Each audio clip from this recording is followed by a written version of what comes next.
Matthew? Matthew? First time you've been there. Hey, Matthew. Watch out. Matthew, I feel like you do, except I haven't got the gavel. Is it live?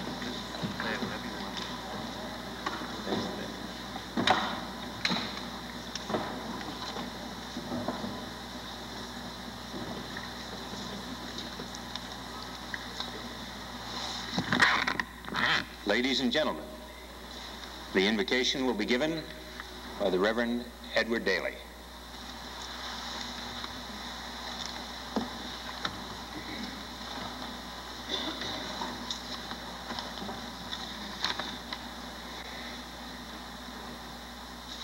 God our Father, in the Old Testament, you personified wisdom as a woman and said of her, "She is a reflection of the eternal light, an untarnished mirror of God's active power, the image of his goodness.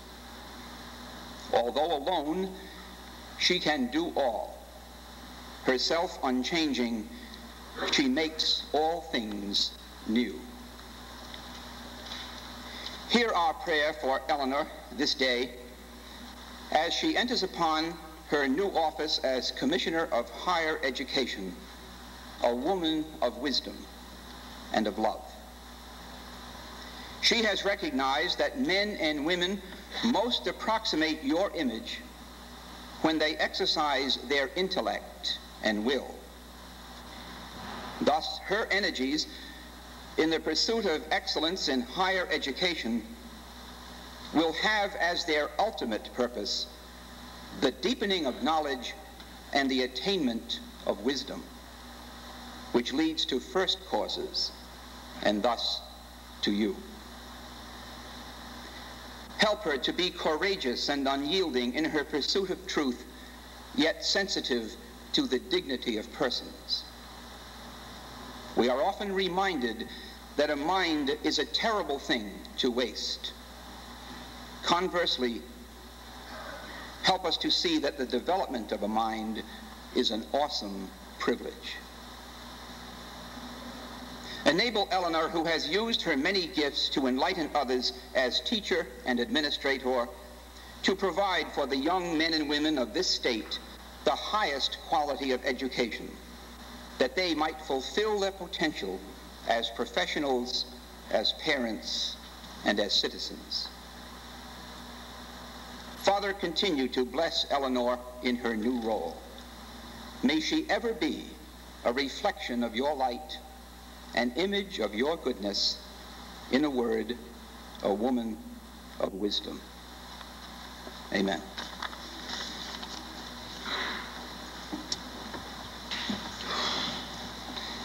Please be seated.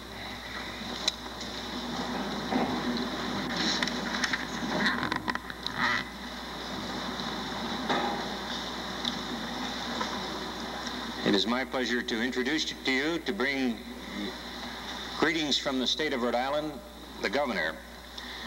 Governor Garrahy, as those of you who are familiar with higher education already know, is a man of both commitment and wisdom. As a legislator, as lieutenant governor, and repeatedly as governor, he has been outspoken in the urgency of the investment of this state and this region in higher education, not only as a social good, but as an economic necessity. He has repeatedly demonstrated that commitment. As to wisdom, I need tell you only one thing, that as a father, his second daughter will be graduating from the University of Rhode Island this Sunday. It is my pleasure to introduce to you the Honorable J. Joseph Garrahy.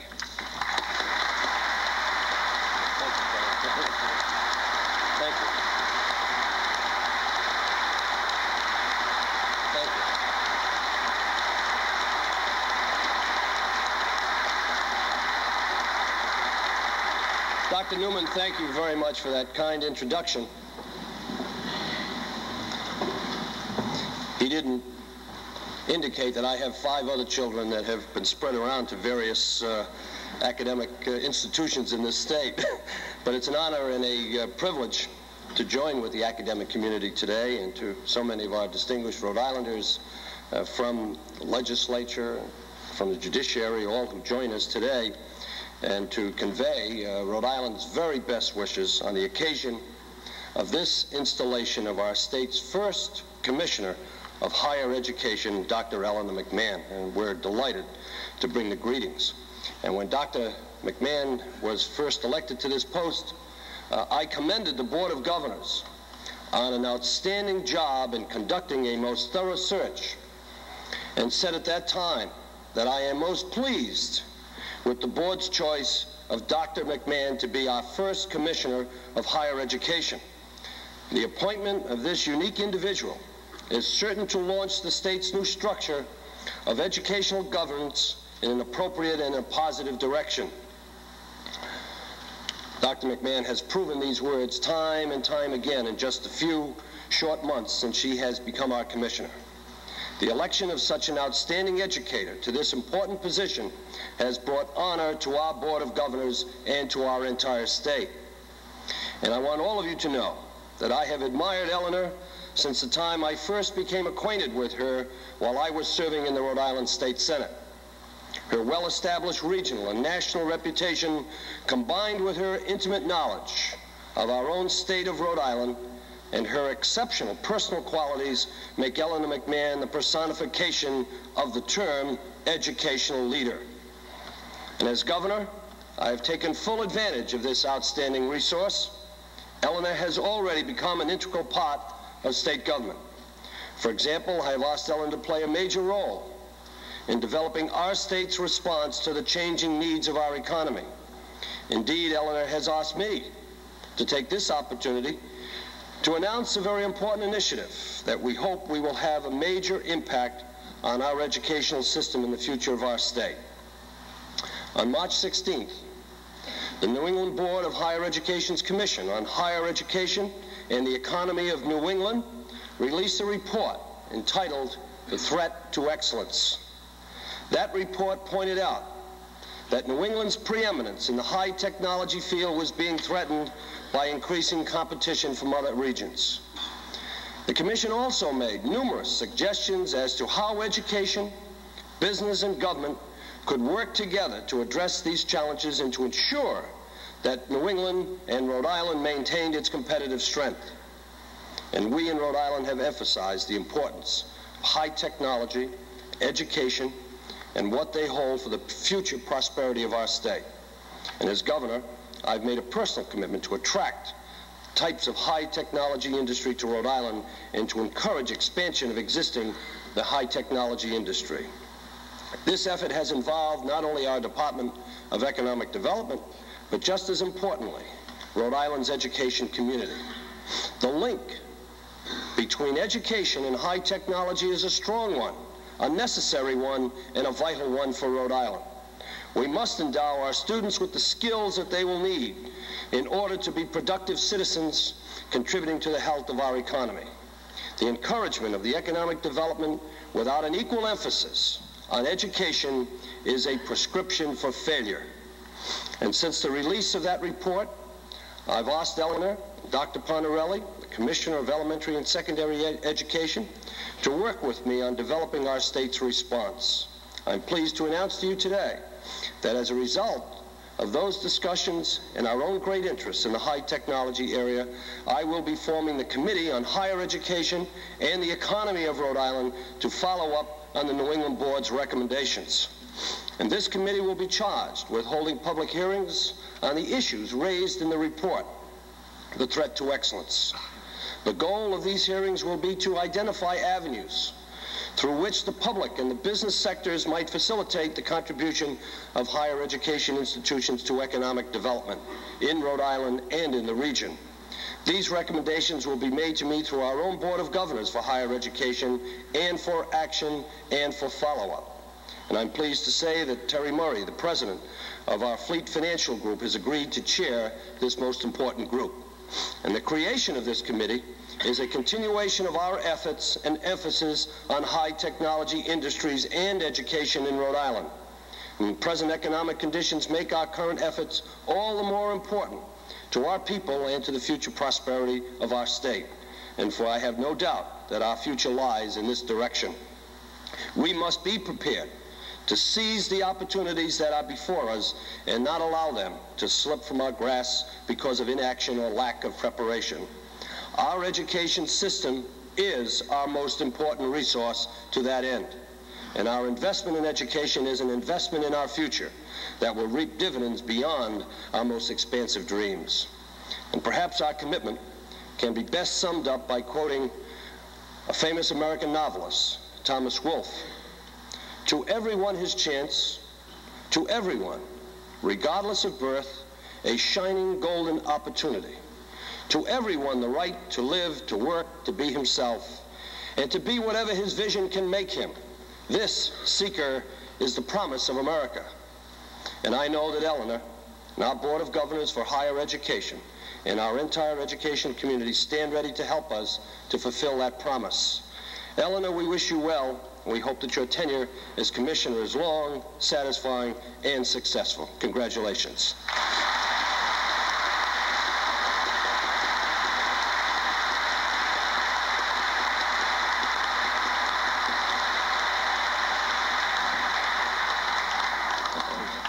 Governor Garrahy, honored guests and participants in this most impressive ceremony today.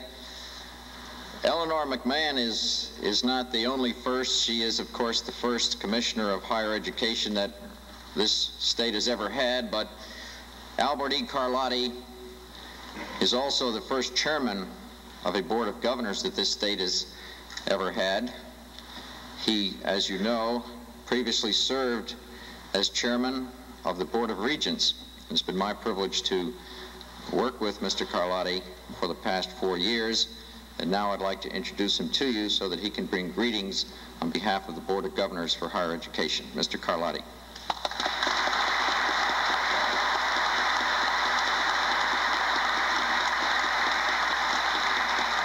Thank you, Ed.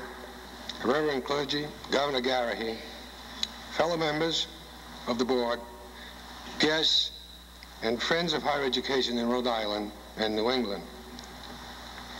Last year, the new Board of Governors was charged with the selection and appointment of a Commissioner of Higher Education. This we have done. Today we are gathered to honor her and to celebrate the values of higher education. The colleges and universities in Rhode Island and in the regions provide extraordinary opportunities to the citizens of many states. They train skilled professionals. Also, they train the future leaders of our institutions in our states. They contribute to the economic well-being of the region.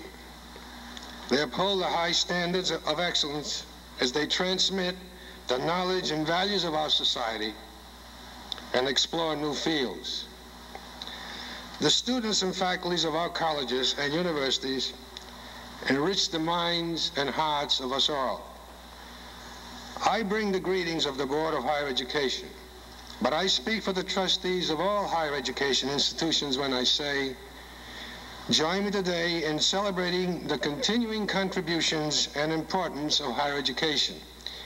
I would like to take this opportunity, however, to also thank the Governor and the members of the General Assembly for their support and commitment to education in the state of Rhode Island.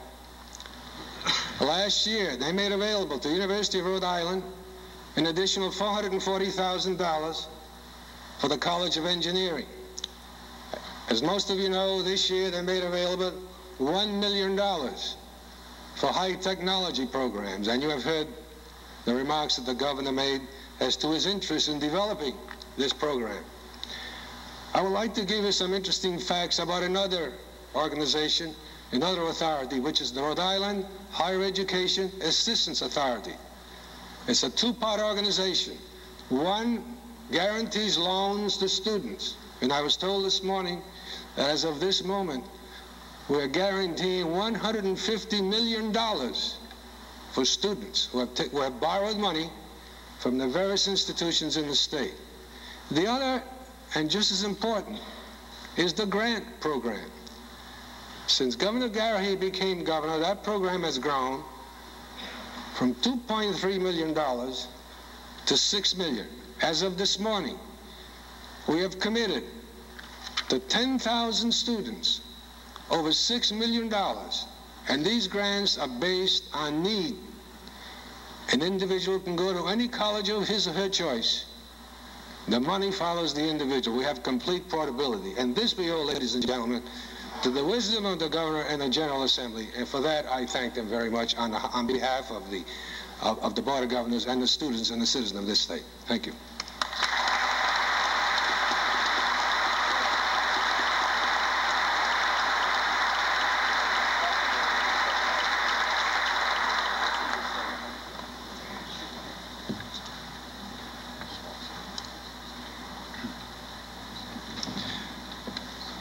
Governor Garrahy and Eleanor and distinguished guests, it occurs to me that within this room never have so many wise and good people gathered since the General Assembly went home 2 weeks ago.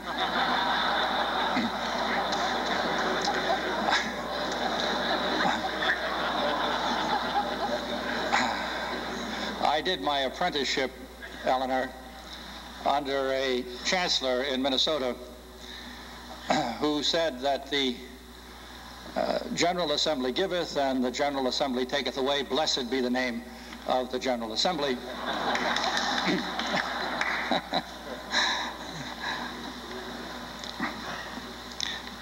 I have a second task, and that is, it would be remiss of me were I not to speak on behalf of Eleanor's former but still present colleagues at Rhode Island College who have worked with her for over 16 years and who know her to be all the good things that have been said about her so far and will be said about her today, and know her to be that and much more that's good. She is a dear and wonderful person, and we are proud that we have worked with you, Eleanor, and we wish you well. My specific charge is to introduce to you today a distinguished colleague from our neighboring state of Connecticut, where he has been associated with Wesleyan University for 15 years as its president for the past 12 years. I am confident that Eleanor arranged for him to be here today because he has succeeded in several professions: as an attorney, as a businessman, as an educator. And she wanted to be sure that the presidents she worked with in this state were properly humbled as they came face to face with so fine a representative of leadership in an American university.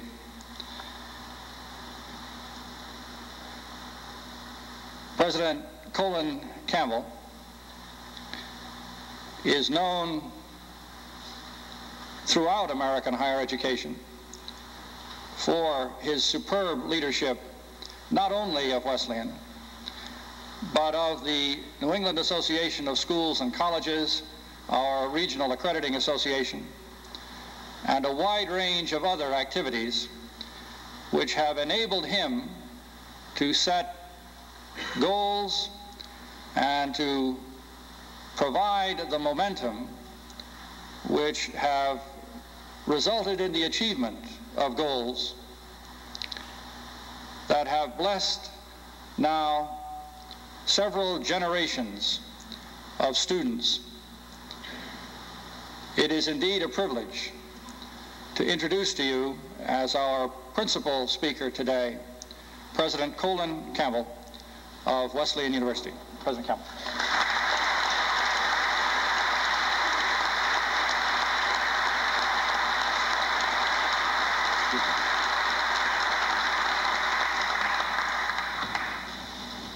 Thank you, President Sweet. It's I who am humbled as I look around this chamber, and I'm delighted to be here.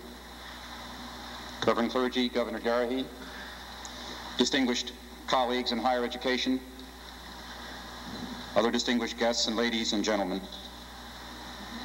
It really is a very great honor and privilege for me to participate in this ceremony marking the installation of my good friend and colleague, Eleanor McMahon, as Rhode Island's first Commissioner of Higher Education.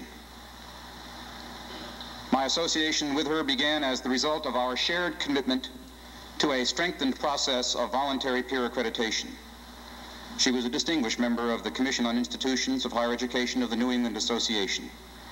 Conscientious, steady under pressure, unstintingly fair, deeply concerned with issues relating to quality of education, with the well-being of the academy, and with the morale of those who comprise it, faculty, students, and administrators. You've already heard that Rhode Island has been well served by Eleanor McMahon. She brings to her new assignment skills and standards which augur well for higher education in this state. I congratulate you on your choice, and Eleanor, I wish you all success. That your new commissioner is taking office in a time of tremendous challenge is not news to anyone here. That's undoubtedly why she was chosen for the job, and just as surely why she accepted it. The problems facing higher education in the United States at this moment are immense, particularly here in New England. Let me mention four which immediately come to mind. I'm sure you can add a list of your own. First, the demographic trends. We're already feeling the pinch of a declining teenage population. This affects enrollment, funding, and employment opportunities in education. Yet at the same time, costs of operating our colleges and universities continue to rise at an alarming rate. Second, the governor has referred to the economy and the technological base on which it rests. They're undergoing unusually rapid change, so rapid that our educational institutions have not been able to respond with either the speed or the thoroughness that is required. And third, there are widely differing perceptions of the purpose and value of higher education, particularly liberal arts education.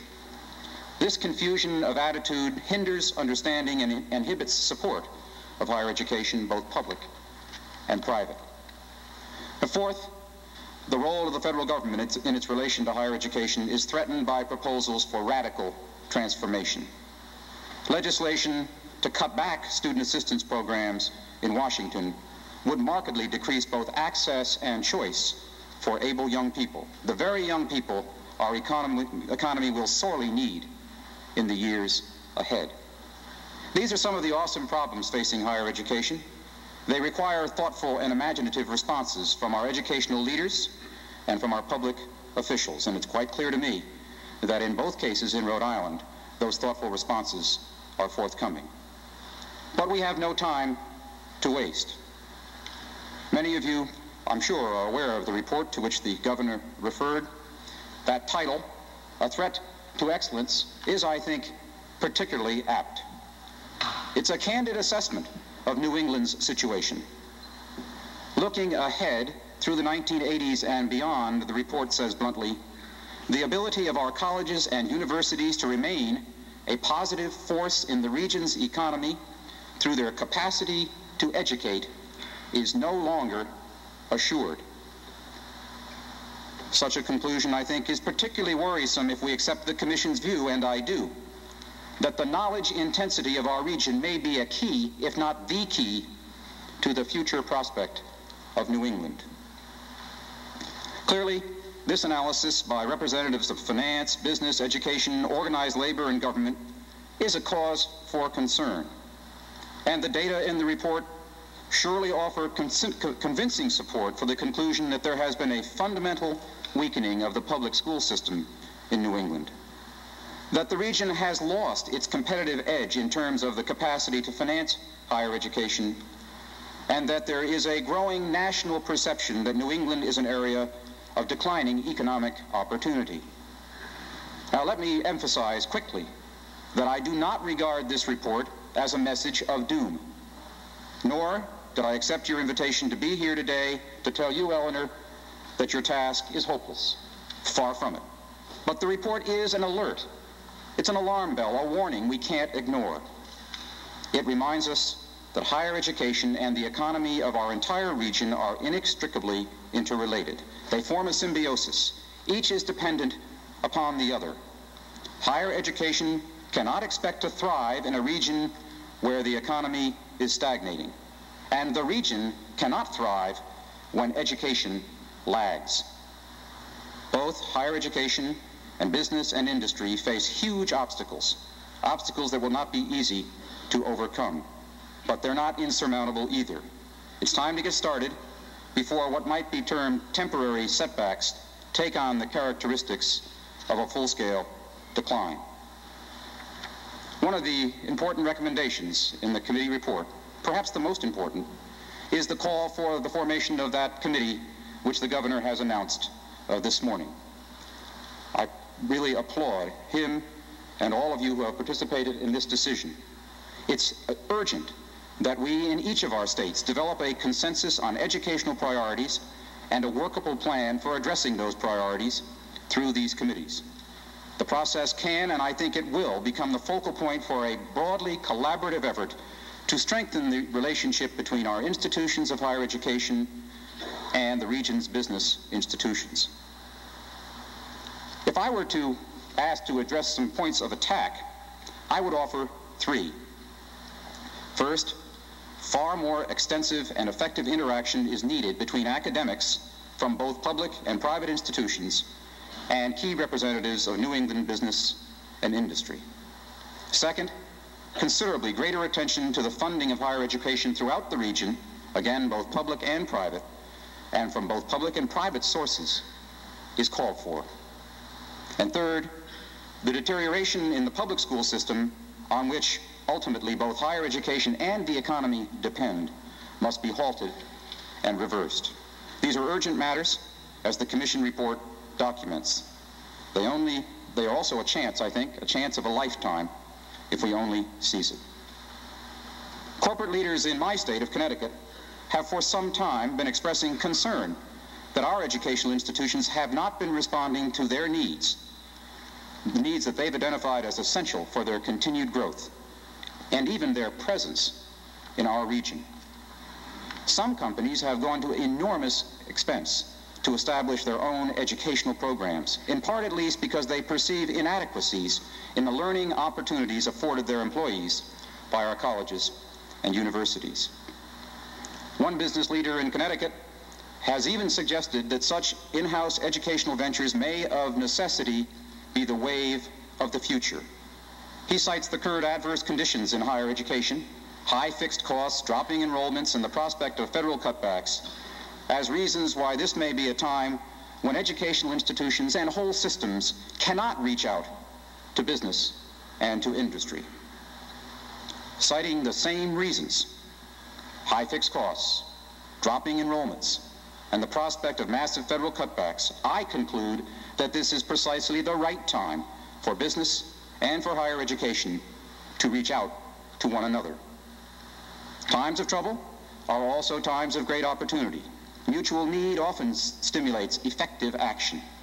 This seems to be an ideal moment for an imaginative collaboration which could strengthen the higher educational network of the region and at the same time significantly assist the economy.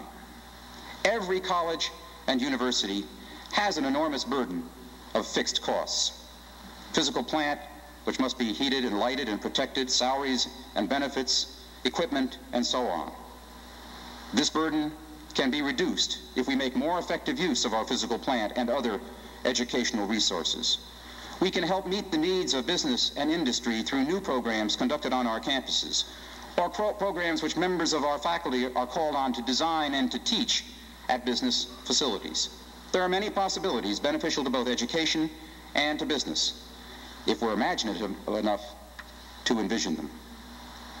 Certainly, with the decline in the teenage population facing us, indeed it's already begun, this seems to be the moment to move more decisively toward broadening the student base. This is already being done in many of our states with some success, and we need to continue it. And while I decry the proposed federal cutbacks, and it looks to me as if efforts on the part of a lot of people in this room and elsewhere are modifying that proposal very substantially, and while I decry it as extremely short-sighted, one that could be devastating to much of our system of higher education, I also see this development as providing added impetus for closer collaboration with the corporate sector. And I hope that will occur. Education can become more responsive to the needs of the economy. Of that, I have no doubt. But two difficulties stand in the way, and I think we need to be realistic about them. One is a matter of procedure, the other is a matter of philosophy. The first is the speed, or the lack of speed, with which colleges and universities, indeed whole educational systems, can respond to clearly identified public need. Educational institutions are by their nature conservative, and this is both a strength and a weakness. For education is fundamentally a conservative enterprise, conservative in the sense that it conserves not only knowledge but values, and does not change course with the wind that blows. Education cannot, without doing our society a disservice, abandon its careful ways. Yet careful ways can sometimes provide a cloak for useless red tape and mindless preservation of the status quo. This, I think, is a particular problem in the public sector and deserves the attention of your new commissioner, the legislature, and the administrations of the several public institutions in the state. Readier responsiveness and greater flexibility in developing needed programs will be crucial if higher education is to be effective in helping improve the region's economic and social climate. The second difficulty, the philosophical problem, is trickier and should not be confused with this procedural one. Each college and university has its own tradition, its own aspirations and goals, its own sense of mission. And yes, I think if this doesn't seem too fanciful, each has its own personality, and these can't be taken lightly or shoved aside in the name of today's or tomorrow's exigencies. For if that happens, and the college or university is forced to compromise its own hard-earned educational values, all parties, business and industry, higher education, and society in general, will be the losers.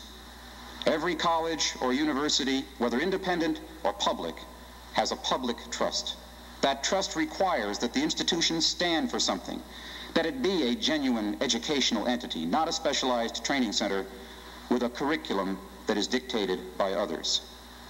This means that we in the colleges and universities will retain control over our curriculum and other internal processes. Academic freedom will remain sacrosanct.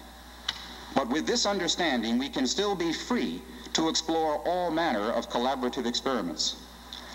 Obviously, I think we should face up to this. There will be difficulties, there will be impatience and frustration on both sides. But of what collaborative effort is that not true? But the possibilities are immense for both higher education and for our region. The system of higher education that began here in New England and evolved and is still evolving throughout the United States is the most advanced and accessible in the world. A whole new era can begin right here in New England if we don't allow parochial thinking and fear of the new to lock us into outmoded rigidities. To be effective, of course, any experimentation is dependent on adequate funding. Without the kind of support such a massive effort entails, there's little likelihood that anything significant will result. The Commission in its report makes it abundantly clear that the New England states are lagging seriously in their per capita expenditures for public higher education. We're well under the national average in our allocation of tax revenues for this purpose. It really is to your credit that Rhode Island leads the way in terms of the fellow New England states. As your guest, I think it's best for me to just raise the question as to whether it is to your credit that Rhode Island ranks 39th in the country in terms of its allocation of resources. Other sections of the country have moved ahead of New England, dramatically so. And this has taken and will take its toll on the economy, and it's certainly taking its toll on higher education. Moreover, even though per capita expenditures in private institutions in the region continue to lead the rest of the country, other areas are gaining on us rapidly. As a result, what used to be a major gap in spending for all higher education in favor of New England has, by and large, disappeared. A responsive educational system will need the wherewithal to do the job business and industry would like us to do. As a region, and in each of our states, we must be competitive. It's in everyone's interest that we face up to that. Consider the alternative. Colleges and universities, already weakened by economic, demographic, and political tides, so burdened by financial pressures that they have to default on their public trust, to compromise their values in order to survive. Nobody concerned with the well-being of our society wants that. Our obligation then is to define with care what the real impediments to collaboration are, overcome those which are surmountable, and acknowledge those which are fundamental to the integrity of our educational system. For those last are not only worth living with, they deserve to be protected and supported.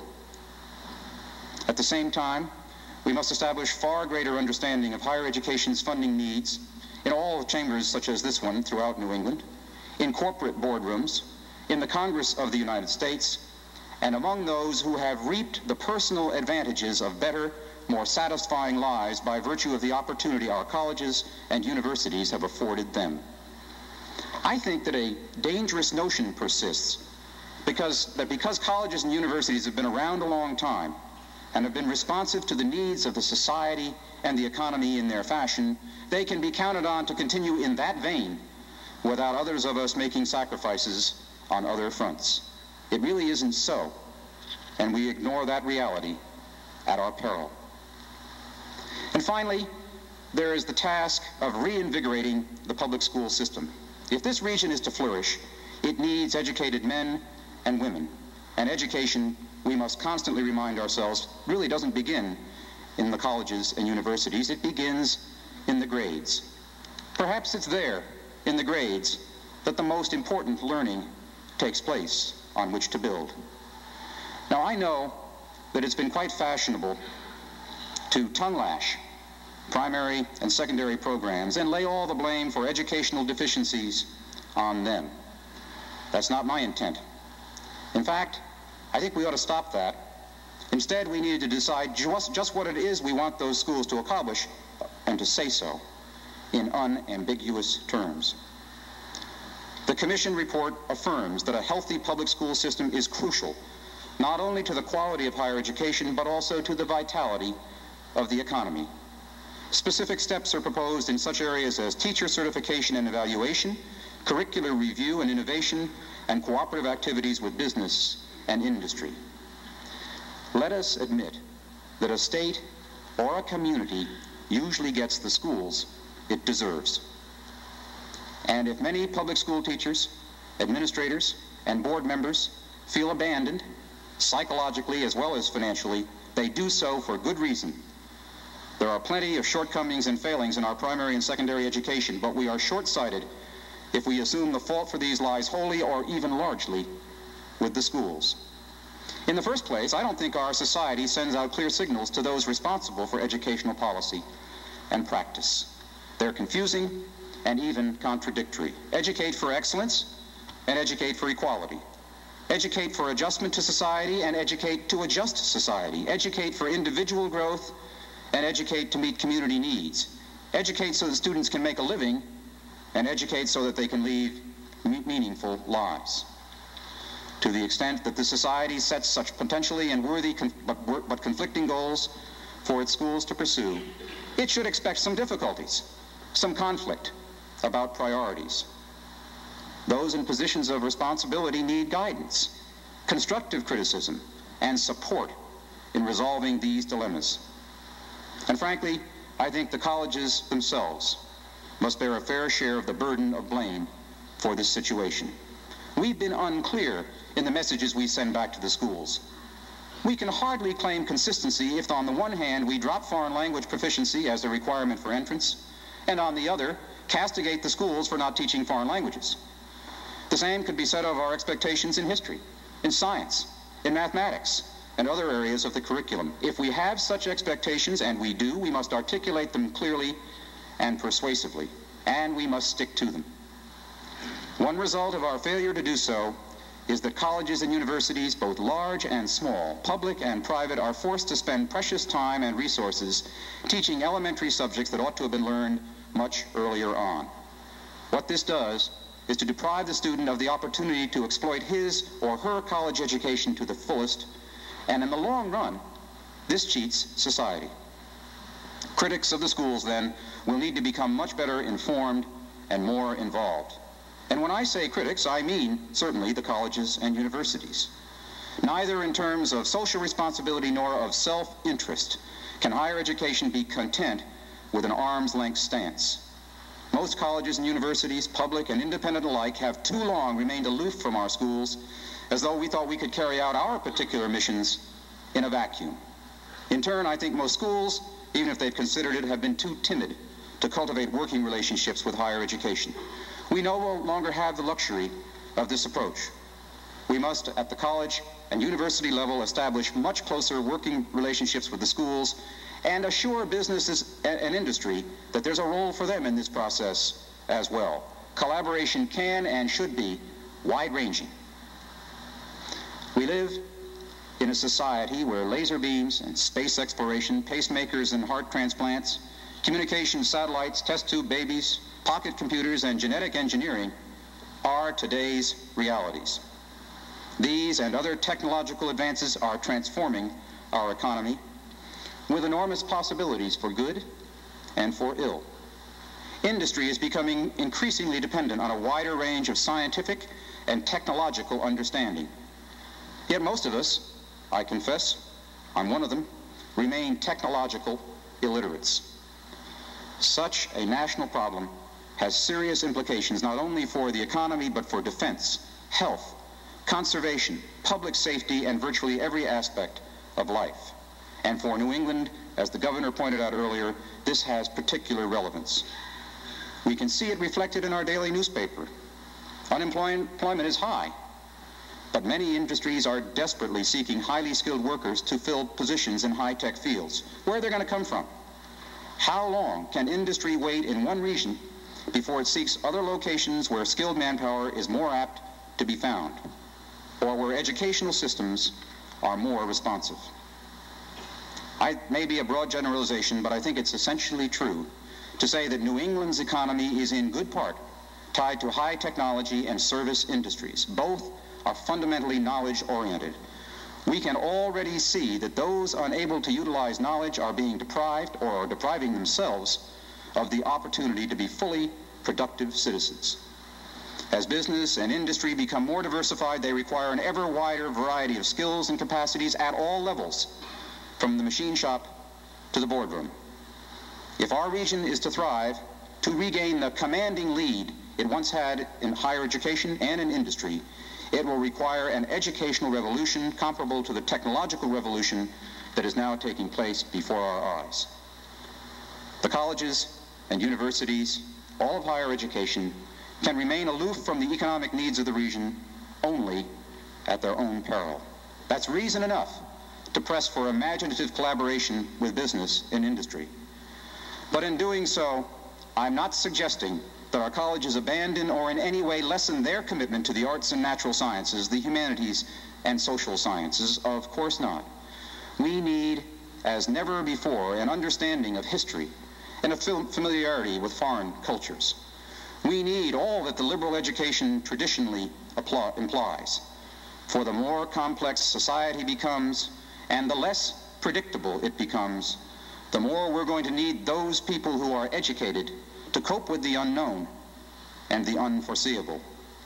Those who are truly educated are prepared not only to survive change, but to surmount altered circumstances in productive and in satisfying ways.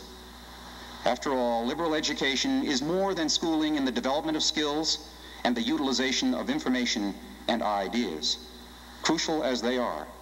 It is the realization of the interconnectedness of knowledge. It assumes and it welcomes the reinterpretation of basic ideas. It beckons the imagination. It awakens and it stimulates the intellectual curiosity on which all progress and adaptation depend. That's the kind of education these times demand. So what I urge today is that Commissioner McMahon and other educational leaders throughout New England accept the responsibility for finding ways by which the academic community, without surrendering its own values, can pay more attention to the region's well-being and in turn ensure its own continued vitality.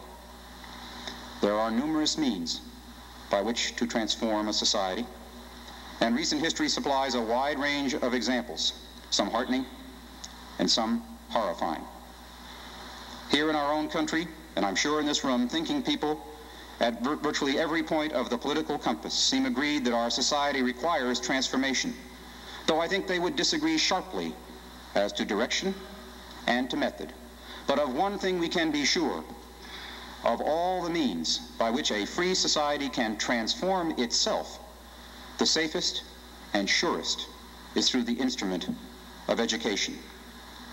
We surely have a proud history of educational quality and innovation in New England. Our future ought to be just as bright.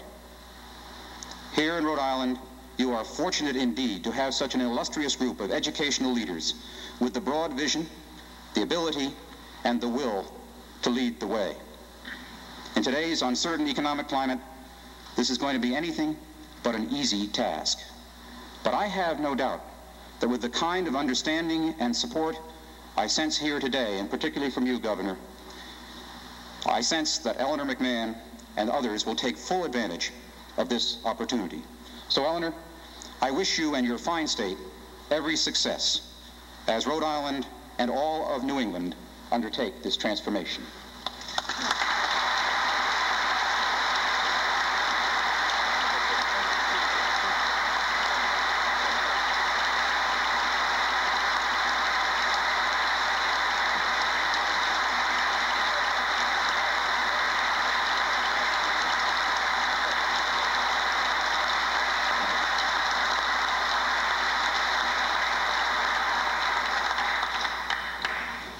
Mine is a very pleasant task. Eleanor?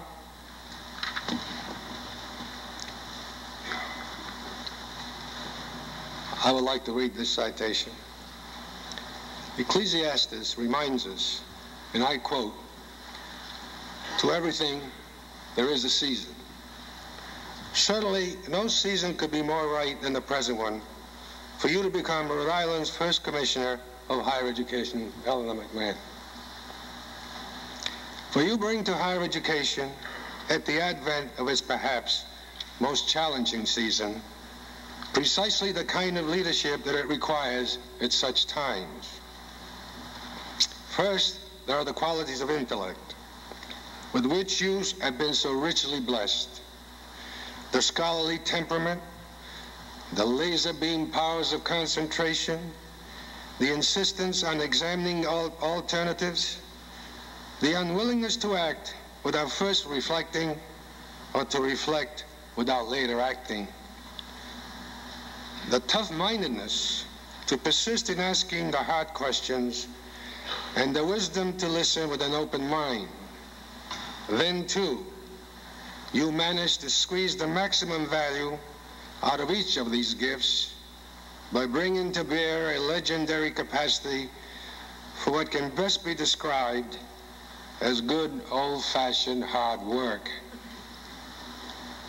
But none of the qualities I have enumerated so far touches on the personal traits that spring first to the minds of most of those who have had an opportunity to know you and to work with you.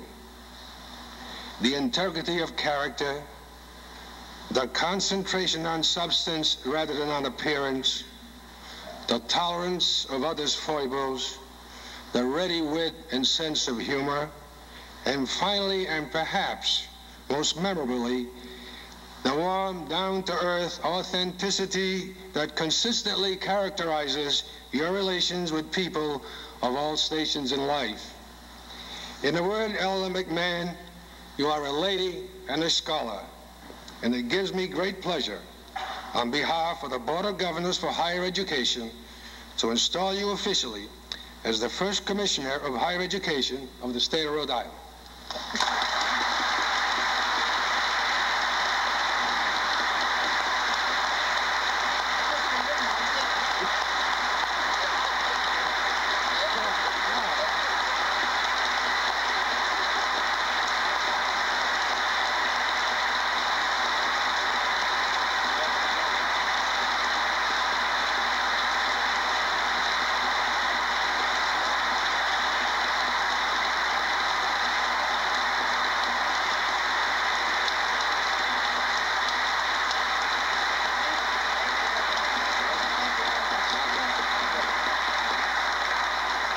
I just want to make one other observation, and that is, as of today, Eleanor is on the payroll. Thank you very much. President Newman, Governor Garrahy, President Campbell, Mr. Carlotti, members of the Board of Governors and Board of Regents, Father Daly, Rabbi Gutterman, presidents and representatives of institutions of higher education, members of the judicial, executive, and legislative branches of government, honored guests, colleagues, family, friends, and my beloved House Counsel, Dick.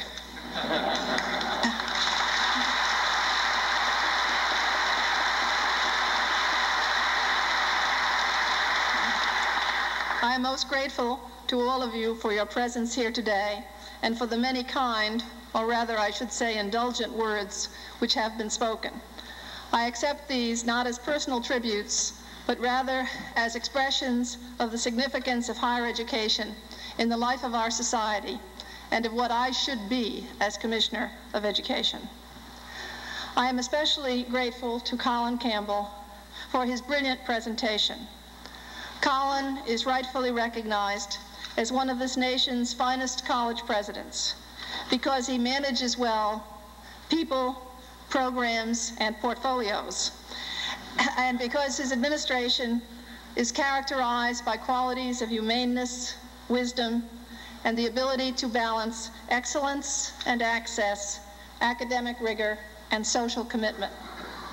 I'm also grateful to Carl Trendler, Assistant Commissioner of Education par excellence, who added to his normal duties, which are manifold, the planning and coordination of today's program. However, I must confess to him that although he allotted me 5 minutes, I am going to take 10. Over the past 3 months, I have continued the good fortune of a professional lifetime, in which I have had the singular advantage of always reporting to professionals from whom I have learned a great deal and for whom I have great affection. These have included many members of today's audience: Charles O'Connor, Charles Shea, Sister Rosalia, Virginio Pucci, Charles Willard, and David Sweet. That list has now been enhanced by the addition of not 1, but 12 superiors in every sense of the word. The 10 governors, Albert Carlotti, Chairman of the Board of Governors, whose fiscal brilliance is matched only by his dedication and integrity, and Governor Garrahy, whose character and personality epitomizes the compassionate human service emphasis of his administration and his special and effective commitment to education. The central questions which face American higher education are suggested in today's program. the maintenance and enhancement of quality, continued commitment to equity through expanded access, and the creative linkage of higher education to economic development. There is one additional question which is implicit, and that is the responsibility of higher education to transmit moral and civic values. I should like to comment briefly on each of these questions, and especially on their interrelationships. The first is the one raised succinctly by Richard Syrett, president of Carnegie Mellon, when he asked, how can we keep the attention of higher education focused on questions of quality while all of the forces about us draw that attention toward questions of survival? At the time Syrett raised this question, the major figure about to make its entrance on the educational stage was the decline in the traditional age student population. Since that time, a second figure, or should I say villain, has come upon the scene, namely the existing and projected decline in federal student aid exacerbated by the present economic downturn. Either one of these factors in isolation would have a major impact on higher education.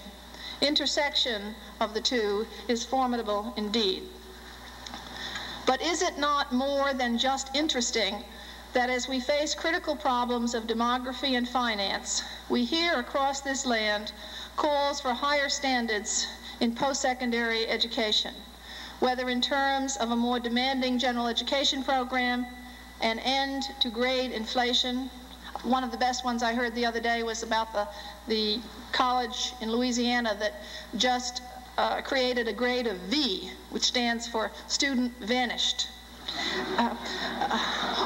Or more rigorous requirements in mathematics, science, and foreign language. Are we not seeing, rather than coincidence, the occurrence of Will and Ariel Durant's premise that in good times we seem to be able to get by with liberal doses of mediocrity, but in adversity we crave excellence? And would any of us in higher education today choose to return to the days when funds and students were ample, but no more ample than a wide and deep suspicion of the value of our entire enterprise? The second question suggested in our program, that of equity through access, is not unrelated to the first. The doors of higher education have undoubtedly opened wide. In 1900, 1 out of every 300 Americans was enrolled in a college or university. In 1980, that ratio had changed to 1 out of every 20. But will the doors remain open as financial aid declines? No one knows for certain, and many are legitimately skeptical. But here again, there are signs of the wisdom of the Durant's observation. While private philanthropy may not be equal to the task ahead, it has never been stronger. Concomitantly, as you heard this morning, our own state, which already taxes itself heavily, now ranks in the top quartile of the states in the amount of student aid it offers. Looking again at the question raised in the earlier forums, is there some complementarity between concern about quality and commitment to access and choice? I believe that there is. Over the past 20 years, this nation, which had effectively denied access to higher education to many parts of its citizenry, concentrated on redressing that injustice. Now, while we must continue to concern ourselves with the responsibility to provide entry and choice, no easy task in the face of declining aid, we must simultaneously ensure ourselves that the coin of the higher education realm is not debased.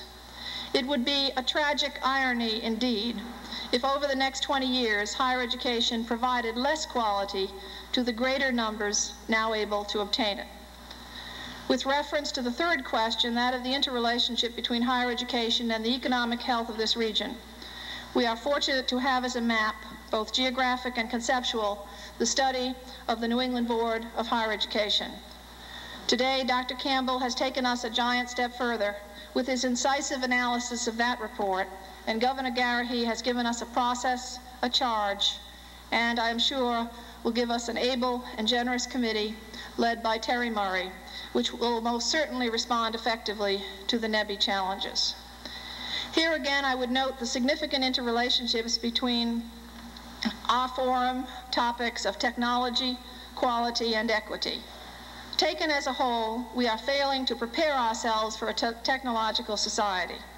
You may have read some of the statistics in a recent Providence Journal article. Only 34% of our 3 million annual high school graduates have completed 3 years of mathematics. Only 8% a course in calculus, less than 1/3 a course in chemistry, less than 10% a course in physics, not unrelated to the lowering of admissions requirements by institutions of higher education. International comparisons with Japan, Germany, the Soviet Union on the number of engineers and mathematicians are equally depressing. However, it is curious to note that while on the average the mathematical and scientific backgrounds of our general student population are declining, in the 1970s the number of students taking advanced placement examinations in science and mathematics more than doubled. Thus, while the small elite group of well-prepared students is growing, the fastest growing group is the mathematically and scientifically underprepared. In terms of capacity to function in a technological society, we are therefore becoming increasingly divided, increasingly bimodal. Add to this these facts. It is affluent communities which are adding computer literacy to their basic instruction. Minorities tend to be less prepared in technology-related subjects than non-minority students. Women's mathematics anxiety has generalized to computer anxiety. And with the happy exception of Central High School in Providence, which was recently recognized by the Ford Foundation, high absenteeism characterizes most of our urban schools, which serve the disadvantaged. The creeping bimodalism to which I have referred shows signs of breaking into a gallop. Indeed, the most imperative affirmative action program of the next decade may be to expand the requirements of all of our students in mathematics, science, and foreign languages, to equip all of our schools with microcomputers, and to forge the alliance envisioned in today's program between higher education and advanced technology. Lastly, the most fundamental question which faces American higher education is whether it has lost sight of its responsibility to transmit values. If it has, it will swing haphazardly and to the detriment of the entire society between the poles of demography and declining financial aid, consumerism and elitism, or the urgent problems of the present moment, whatever they may be. It is interesting to note that here again, consistent with the thesis of the Durants, there are strong signs of positive responses on the part of higher education. The question of the responsibility to teach values has been central to the presidency of Derek Bach of Harvard. That centrality expressed itself in one of the 5 tenets of the widely influential Harvard core curriculum, namely that an educated person is expected to have some understanding of and experience in thinking about moral and ethical problems, that the most significant quality in educated persons is the informed judgment which enables them to make discriminating moral choices, and that higher education has a special responsibility to see that its students have the opportunity to acquire the knowledge, skills, and habits of thought believed to be essential to those discriminating moral choices. Values, whether political, social, or personal, are complex matters.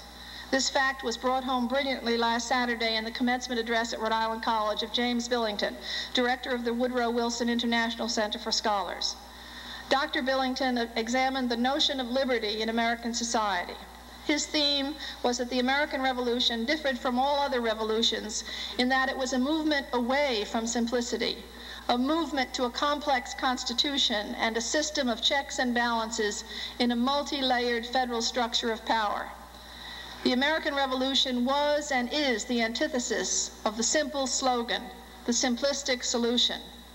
It is Dr. Billington's view, as it was Thomas Jefferson's, that the process of education, especially higher education, is essential to a free society, not because it offers easy answers, but precisely because it does not, and especially because it has the capacity to analyze and understand the complex nature of, and thereby to generate commitment to, the American system.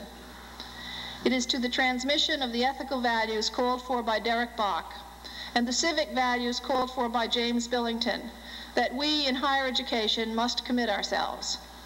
While the concrete problems are many, and the solutions complex. We are fortunate that ours is a society which was born in and has thrived on the solution of problems rather than just theorizing about them. We shall solve the economic problems which face us, but only if we retain quality, which is the meaning of higher education. Access will have value, but only if its object has quality. And our enterprise will be an enduring one, which we will hand on to future generations, only if we effectively transmit those personal and civic values essential to the happiness of the individual and the good order of a just and democratic society. In renewing our dedication today to these goals, let us recall John Kennedy's inaugural exhortation as we ask God's blessing and help for the noble, indeed transcendent enterprise of higher education, knowing full well that here on earth, God's work must truly be our own. Thank you.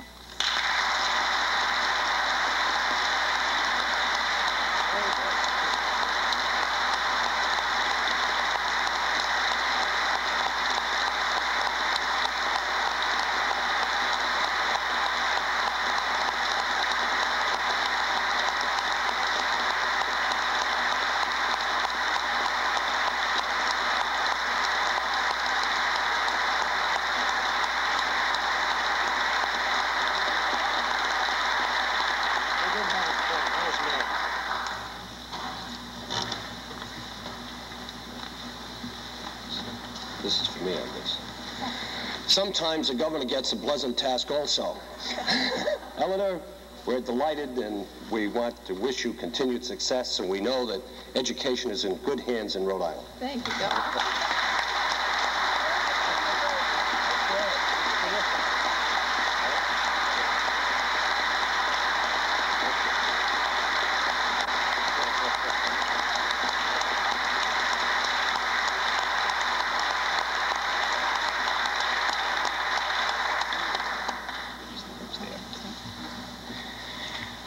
The benediction will be offered by Rabbi Leslie Gutter.